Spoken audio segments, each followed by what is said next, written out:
부름받은 자도 하나님의 약속을 의지하지 못하고 실수하고 실패할 때가 있습니다. 근데 그것이 오늘 아브람과 또 사레의 모습인 거죠. 오늘 이 아브람과 이 사레의 모습, 그리고 또한 아브라함의 이 부름받은 자의 실수와 실패로 인해 고통당했던 이 하갈의 모습을 통해서 우리는 우리의 모습을 볼 수 있어야 됩니다. 사실은 아브라함의 모습, 사라의 모습, 그리고 하갈의 모습은 우리의 모습인 거죠. 2절에 보면은 사라가 이렇게 얘기합니다. 여호와께서 내 출산을 허락하지 아니하셨다, 이렇게 말합니다.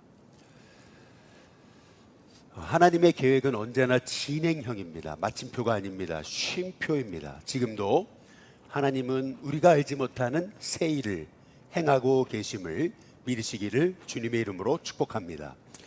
그런데 사례는 여호와께서 내 출산을 허락하지 아니하셨다, 단정해버리고 맙니다. 마침표를 찍습니다. 우리 일신교회 하나님 역사하시지 않는다, 내 삶이 하나님의 도우심을 얻지 못한다, 나는 끝났다, 이것이 우리가 하는 믿음의 실수인 거죠. 하나님은 지금도 역사하고 계시는데 조금 내 뜻대로 안 된다고 우리는 믿음의 마침표를 찍어버리는 겁니다. 하나님의 역사는 마침표가 아닙니다. 하나님의 역사는 쉼표입니다. 지금도 하나님은 우리를 통해 새 일을 이루기를 원하시는 줄로 믿습니다. 실은 하나님이 왜 아브라함에게 이렇게 바로 아들을 안 주십니까? 하나님이 아브라함을 단련시키시고 훈련시키시고 시험하시는 것입니다. 실은 우리의 믿음도 훈련이 필요합니다. 단련이 필요합니다. 연단이 필요한 거죠. 연단받은 자랑, 연단받지 않은 자는 벌써 쓰임받은 게 틀리기 때문에 그렇습니다. 하나님 왜 당장 아브라함에게 아들을 안 주시는 겁니까? 결국 아브라함이 한 게 아니고 하나님이 하셨다라고 하는 것을 아브라함에게 나타내시려고 하나님은 아브라함에게 기다리게 하시는 거죠. 여러분, 기다림이 축복임을 기억하시기를 주님의 이름으로 축복합니다. 그런데 우리는 내 뜻대로 안 되면 마침표를 찍어버리는 겁니다. 하나님 내 기도에 응답하시지 않아. 그것이 사실은 문제인 거죠. 그러나 하나님이 우리의 삶 속에 응답하지 않으시는 이유, 마침표가 아니라 쉼표인 이유는 내 뜻대로 안 될 때 하나님이 잠시 우리를 돌아보라고 하시는 겁니다. 또 마침표가 아니라 쉼표를 찍으실 때 실은 우리의 마음이 네가 하려는 생각 내려놓고 나를 의지해봐라, 하나님이 말씀하고 계시는 겁니다. 그래서 쉼표가 은혜입니다. 하나님이 쉼표를 찍으실 때 그때 하나님께 맡기십시오. 그때 진정한 하나님의 쉼이 저와 여러분 가운데 임하는 은혜가 있게 될 줄로 믿습니다. 그냥 단정해버리니까, 마침표를 찍어버리니까, 하나님께서 내 출산을 허락하지 아니하셨다 단정해버리니까, 그러니까 내 생각이 앞서죠. 그래서 여종 하갈을 통해서 자식을 낳으려고 하는 것을 볼 수가 있습니다. 항상 우리는 문제를 만나면 편법을 쓰죠. 그러나 그 편법이 문제인 것입니다. 편법을 쓰면 당장에는 잘 해결될 것 같지만 그것 때문에 문제가 오고 그것 때문에 갈등이 오는 거죠. 4절에 보니까 아브라함이 하갈과 동침했습니다. 근데 사라에게는 아들이 안 생기는데 하갈은 바로 임신해버립니다. 근데 문제는 하갈이 임신한 이후에 자기 임신함을 알고 그의 여주인을 멸시했다라고 그렇게 말하고 있습니다. 비천한 여성이 아기를 갖고 나니까 이제 교만해졌던 거죠. 그래서 자기가 주인 자리에 오른 줄 알고 여주인을 멸시하게 됐던 거죠. 실은 이것이 우리의 모습입니다. 조금만 잘 돼도 금방 교만해 버리죠. 하나님 잊어버리고 내가 했다고 착각하는 것입니다. 실은 이 하갈의 모습을 통해서 우리는 우리의 모습을 보게 되는 겁니다. 하나님은 본자의 하나님이실 뿐만 아니라 서자의 하나님이신 줄로 믿습니다. 여기 하갈은 애굽 여인이었다 이렇게 말하고 있습니다. 애굽 여인이었다라고 말하는 것은 뭘 의미하는 겁니까? 지금 애굽에서 여기 가나안까지 팔려온 정말 머리둘 곳 없는 그러한 비천한 그 삶을 사는 여성이었음을 말하고 있는 거죠. 미국에 가보니까 우리 한국인들이 미국에서 정착하는, 아주 빨리 정착하고 제대로 정착하는 아주 지름길이 있더라고요. 그게 미군이 되는 것입니다. 자식들이 이제 미군에 들어갑니다. 그러면서 아주 미국 사회에서 안정된 삶을 사는 거죠. 그런데 문제는 미군에 들어가게 되면은 가장 먼저 훈련이 끝난 다음에 가게 되는 곳은 포탄이 떨어지는 곳입니다. 아프가니스탄이든지 이러한 전쟁의 한복판에 들어가가지고 생명을 걸어야 되는 것입니다. 마찬가지로 여기 하갈도 그렇지 않습니까? 애굽 여인인데 지금 살해의 몸종으로 와 있습니다. 사실 그의 처지를 생각해 보면 마음이 짠합니다.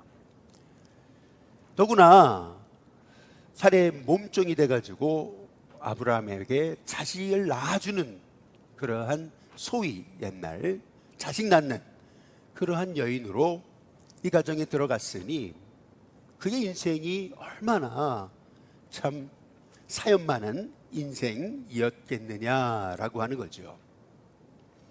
그런데 우리가 성경을 가만히 살펴보시게 되면은 하나님은 언제나 비천한 자의 하나님이셨습니다. 모세가 80세에 부름받을 때도 그는 광야에서 자기 존재, 정체성까지 잃어버리고 양을 치던 사람이었죠. 모세가 하나님께 부름받은 때는 그가 잘 나갈 때가 아니었습니다. 아주 비천할 때였습니다. 하나님이 요셉을 불러 총리로 삼으신 것도 그가 애굽에서 감옥에 들어가서 고통당할 때 가장 비천한 처지였을 때였습니다. 하나님이 다윗을 부르신 것도 다윗이 양치기로서 목동 생활을 할 때였던 거죠. 하나님이 이스라엘 백성을 출애굽시키신 것도 애굽에서 종살이 하다가 그들이 고통당할 때 하나님이 그들을 들어서 출애굽의 주인공이 되게 하셨던 거죠. 다윗의 조상이 됐던 룻도 모압 여인이자 과부였습니다. 그러나 보아스를 만나서 그는 다윗의 조상이 되었던 거죠. 언제나 하나님께서는 비천한 자의 부르짖음을 들으시는 하나님이신 줄로 믿습니다. 그래서 하갈의 모습을 통해서 또한 우리의 모습을 보게 되는 거죠. 그런데 이렇게 비천했다가 갑자기 잘 되면은 우리도 모르는 사이에 교만이 머리를 들게 되는 것입니다. 그래서 임신하자마자 그 여주인을 멸시하잖아요. 그러니까 살해의 마음이 상하는 겁니다. 그렇지 않아도 자식을 낳지 못하는 그 아픔이 있는데 자식을 낳지 못하는 여인의 그 아픔을 건드렸으니 살해도 가만히 있을 수가 없는 거죠. 5절에 보면은 사레가 아브라함에게 말합니다. 내가 받는 모욕은 당신이 받아야 옳도다. 내가 나의 여종을 당신의 품에 두었거늘 그가 자기의 임신함을 알고 나를 멸시하니 당신과 나 사이에 여호와께서 판단하시기를 원하노라. 우리가 이 사례의 모습을 통해서 한 가지 우리 자신의 모습을 보게 되는 게 있습니다. 그것은 실은 이 일의 시작은 사례였습니다. 사례가 아브라함에게 하나님이 내 기도에 응답하시지 않으니까 내 여종에게 들어가라 라고 했던 거죠. 이 실수와 이 실패의 시작은 실은 사례였습니다. 그런데 자기가 잘못하고 자기가 화를 내는 것입니다. 보통 우리의 모습이 그렇죠. 잘못한 사람이 더 큰 소리를 내는 법입니다.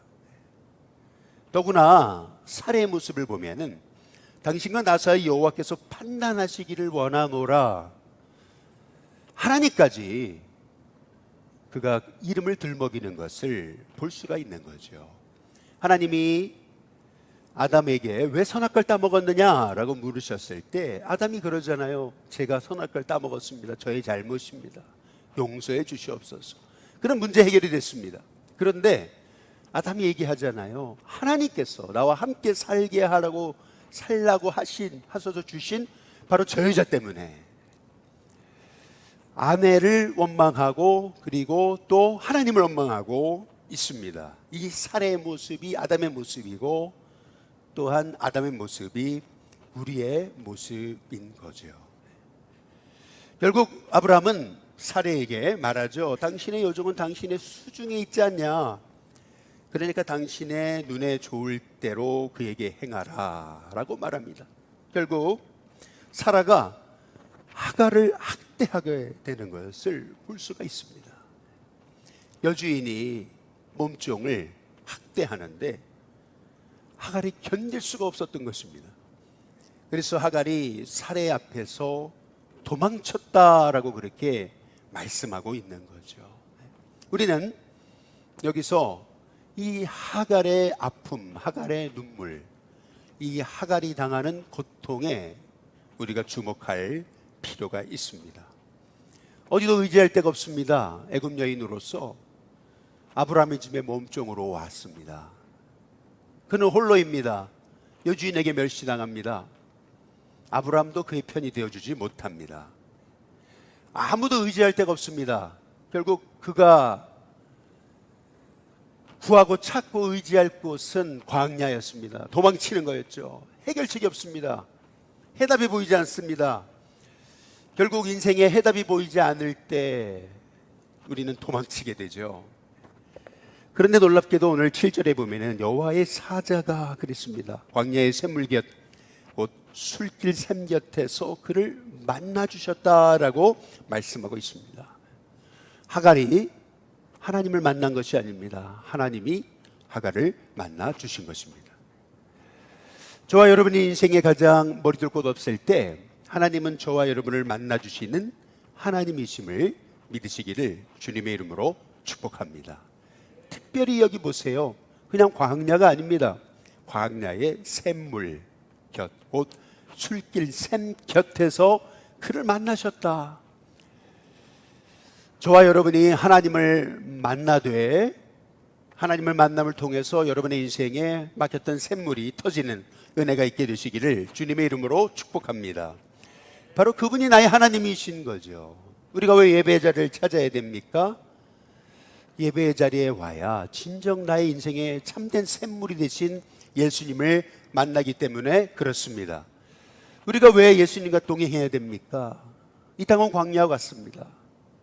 늘 목마릅니다. 해답이 없습니다. 의지할 곳이 없습니다. 그러나 예수님과 동행할 때 내 삶의 자리가 샘물 곁이 되는 은혜가 있게 됨을 믿으시기를 주님의 이름으로 축복합니다. 참 놀라운 게 있습니다. 그것은 뭐냐면은 하나님이 하갈을 만나 주시면서 그에게 질문을 하신다는 겁니다. 내가 어디로 왔으며 어디로 가느냐. 여러분, 이거는 하나님이 단순히 하갈을 책망하시는 것이 아닙니다. 아담이 범죄했을 때 내가 어디 있느냐, 이 말은 단순한 책망이 아니고 네가 있어야 될 자리가 어디냐, 그가 있어야 될 삶의 현 주소를 묻는 것입니다. 가인에게 내 아우 아벨이 어디 있느냐, 이건 단순한 책망이 아닙니다. 이것은 인생의 본질적인 질문입니다. 네가 형으로서 네 동생을 돌봐야 될 자리에 있지 않느냐. 바로 가인에게 그가 했어야 될 형제로서의 책임을 묻고 계시는 거죠. 하갈도 마찬가지입니다. 이건 단순한 책망이 아닙니다. 그를 살리시려고 하나님이 그에게 본질적인 인생의 핵심을 질문하시는 거죠. 질문에 대해서 진지하게 대답할 때 우리 인생의 진정한 변화가 시작되는 것입니다. 하나님 질문하시는데 몰라요. 회피하게 될 때 실은 하나님의 뜻과 멀어지게 되는 것입니다. 그러나 진지한 하나님의 질문에 우리가 정말 진지하게 답할 때 내 인생이 바로 그 시점에서 바뀌는 은혜가 있게 되게 될 줄로 믿습니다. 여기 하갈과 아담과 가인의 차이점이 있습니다. 참 놀라운 거죠. 성경에서 여인에게 이렇게 나타나셔서 내가 어디에 왔으며 어디로 가느냐, 이 말씀을 주신 사람은 사례도 아니고 뜻밖에도 놀랍게도 이 아브라함의 몸종 애굽 사람, 이 비천한 여성 하갈이었습니다. 그래서 창세기 16장은 우리가 끊임없이 묵상해야 될 너무나 중요한 하나님의 말씀이 이 안에 담겨져 있음을 우리가 보게 되는 거죠. 어디로부터 왔는지 아는 사람이 어디로 가야 될지도 알 수 있는 것입니다. 우리는 하나님께로부터 왔습니다. 그래서 하나님께로 가는 인생이라고 하는 사실을 우리가 깨달아 알아야 되는 줄로 믿습니다. 하나님으로부터 왔다는 것을 모르기 때문에 우리는 이 세상에서 세상만 바라보고 살다가 낙심하고 방황하는 거죠. 우리의 본질은 바로 하나님께 있음을 기억할 수 있는 저와 여러분이 되시길 주님의 이름으로 축복합니다. 근데 오늘 여기 8절에 보니까 이렇게 얘기하죠. 그냥 하가라가 아닙니다. 사랑하는 하가라, 그것이 아닙니다. 뭐라 하시냐면 사라의 여종 하가라. 여러분, 이 사라의 여종 하가라라고 부르셨던 이 하나님의 이 부르심에서 하갈이 있어야 될 인생의 현주소가 어디인지를 바로 우리에게 말씀하고 계시는 것입니다.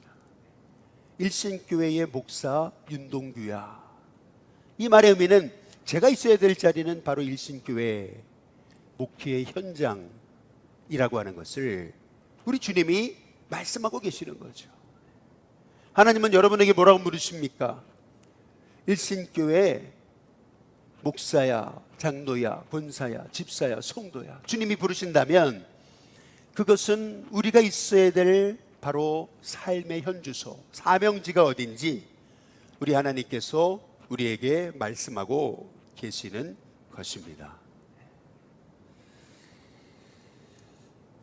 사례의 여종 하가라, 내가 어디로 왔으며 어디로 가느냐. 그 한마디의 질문에 하갈이 대답하죠. 나는 내 여주인 사례를 피하여 도망하나이다.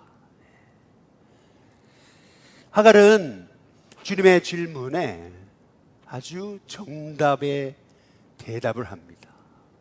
아주 진지하게 주님의 음성에 진지하게 답을 합니다. 그러니까 결국 9절에 보시면은 하나님의 음성을 바로 듣게 되는 거죠. 여호와의 사자가 그에게 이르되 내 여주인에게로 돌아가라, 그 수하에 복종하라. 결국 하갈이 있어야 될 자리는 사례의 몸종의 자리였던 것을 우리 주님이 말씀하고 계시는 거죠. 하나님의 축복은 순종을 통해서 임함을 기억하시기를 주님의 이름으로 축복합니다. 결국에는 순종이 다시 우리 인생에 막혔던 인생의 문을 여는 열쇠입니다. 방황하다가도, 또 길을 잃었다가도, 또 목적을 잃었다가도 하나님 말씀에 순종하고 다시 돌이키면 그 인생에 맡겼던 하나님의 복이 다시 열려지는 은혜가 있음을 기억하시기를 주님의 이름으로 축복합니다. 근데 오늘 말씀해 보시면은 참 우리의 인생이 그렇잖아요. 순종 못합니다. 순종하지 않습니다. 그런데 하갈은 순종합니다. 순종할 수 있었던 원인이 무엇입니까? 하나님이 말씀하시잖아요. 내 씨를 크게 번성하겠다. 그 수가 많아 셀 수가 없게 하겠다. 그 아들의 이름을 이스마엘이라고 해라. 여호와께서 내 고통을 들으셨다. 그가 사람 중에 들나귀 같이 될 것이다. 그의 손이 모든 사람을 칠 것이고 모든 사람의 손이 그를 칠 것이다. 그가 모든 형제와 대항해서 살 것이다.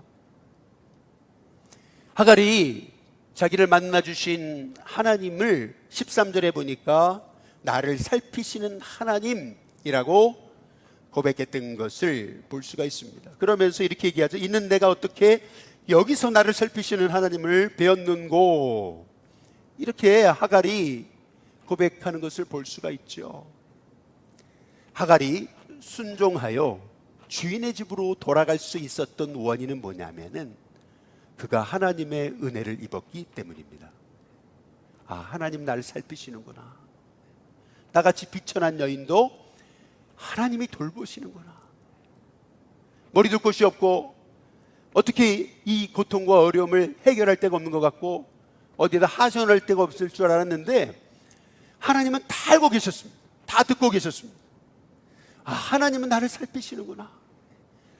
그 한 가지 문제가 해결되니까 다시 사라의 품으로 돌아가는 그 지긋지긋한 그 고통을 견뎌낼 수가 있었던 거죠. 오늘 말씀을 통해서 우리는 누가 순종하는가? 순종하는 사람은 어떤 사람인가? 결국 은혜자는 순종합니다. 하나님의 음성을 듣는 자는 순종합니다. 하나님을 만난 사람은 순종합니다. 저와 여러분이 그래서 우리가 은혜자가 되어야 되는 줄로 믿습니다. 은혜가 없으면 순종할 수 없습니다. 은혜가 없으면 하나님의 뜻을 향하여 나갈 수가 없습니다. 왜냐하면 고통이 너무 커 보이니까요. 언니 어떻게 다시 그 사라의 그 학대를 어떻게 견뎌낼까? 그걸 생각하면 도망치게 돼 있습니다. 그러나 사라의 학대보다 하나님의 은혜가 더 크니까, 그러니까 돌아갈 수 있는 용기가 생겨지게 되었던 것이죠. 그래서 우리 인생의 고난을 이기는 힘은 하나님의 은혜인 줄로 믿습니다. 그래서 저와 여러분이 은혜 받아야 됩니다. 은혜자가 되어야 됩니다. 말씀을 통해서 은혜를 경험하고 하나님을 만나는 역사가 있어야 되는 줄로 믿습니다. 그래서 아, 하나님은 내 고통을 들으시는구나. 오늘 이 새벽에 하나님은 저와 여러분의 부르짖음을 듣는 하나님이심을 믿으시기를 주님의 이름으로 축복합니다.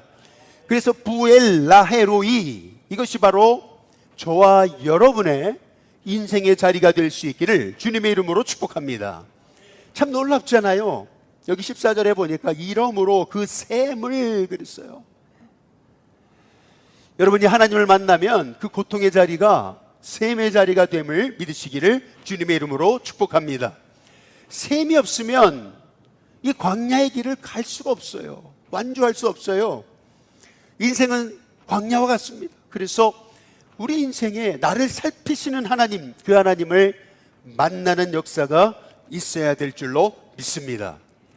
참 하나님의 은혜가 너무 큰 게 있습니다. 그것은 뭐냐면은 아브라함이 실수하잖아요. 그래서 참 죄 없는 이 하갈을 몸종으로 삼았다가 또 그것 때문에 결국에는 자기 실수로 인하여서 그 가정에 어려움이 오고 불화가 오잖아요. 서로 학대하고 상처 주고 상처받고 그렇게 되잖아요. 그런데 참 놀라운 것이 있습니다. 그것은 뭐냐면은 15절에 하갈이 아브라함의 아들을 낳음에 아브라함이 하갈이 낳은 그 아들을 이름하여 이스라엘이라 하였더라. 여러분, 이것이 의미하는 것이 무엇입니까? 하갈은 아브라함 사라의 품으로 돌아갔음을 의미하는 것입니다. 뿐만 아니라 아브라함과 사라도 그 하갈을 맞이해주고 영접해 주었음을 의미하는 것입니다. 그렇게 서로 상처 주고 상처받던 그 아브라함과 사라와 하갈의 관계가 다시 한 가족의 관계가 되었던 것을 우리는 보게 되는 거죠. 결국 믿음의 사람은 용납하며 삽니다. 믿음의 사람은 상처까지도 끌어안습니다. 그래야 바로 하나님의 뜻이 우리의 삶을 통해서 이루어지는 은혜가 있게 되는 줄로 믿습니다. 이런 얘기가 있습니다. 하나님은 알고 용서하시고 사람은 알고 실수한다. 이런 얘기가 있습니다. 왜 우리가 알고 실수합니까? 자꾸 내 편법과 내 방법이 앞서기 때문에 그렇습니다. 나의 편법과 나의 방법 때문에 문제가 더 꼬입니다. 그럼에도 불구하고 문제가 생겼을 때 우리는 더 화를 내죠. 더 원망합니다. 하나님 왜 이러셨습니까? 내가 잘못해놓고. 그러나 그럼에도 불구하고 우리 하나님은 우리에게 찾아오셔서 말씀하십니다. 네가 어디로 와서 어디로 가고 있는 거냐? 우리가 있어야 될 자리가 어디 있는지를 물으시는 거죠. 그때 우리가 진지하게 하나님의 음성에 응답할 때 제가 죄 여주인 사례를 피해서 도망하고 있습니다. 진지하게 자신의 잘못에 대해서 정확하게 응답할 때 우리는 하나님의 음성 앞에 우리는 순종할 수 있게 되는 거죠. 결국에는 우리 인생에 만난 문제를 푸는 열쇠, 그것은 순종이라는 것을 볼 수가 있습니다. 뿐만 아니라 그 순종은 내 힘으로 되지 않습니다. 하나님의 은혜가 있어야 됩니다. 나를 살피시는 하나님, 내 고통까지 들으시는 하나님, 이 비천한 자를 들어 하나님의 복이 되게 하시는 하나님, 그 하나님을 만나야 우리의 삶의 광야 같은 인생에서 샘이 터지는 은혜가 있게 되는 줄로 믿습니다. 그래서 오늘 말씀을 통해서 결국 아브람도 실수하고 사라도 실수하고 하갈도 실수했지만 그러나 다시 그들은 부르심의 자리, 있어야 될 자리에 나아갔던 것을 볼 수가 있는 거죠.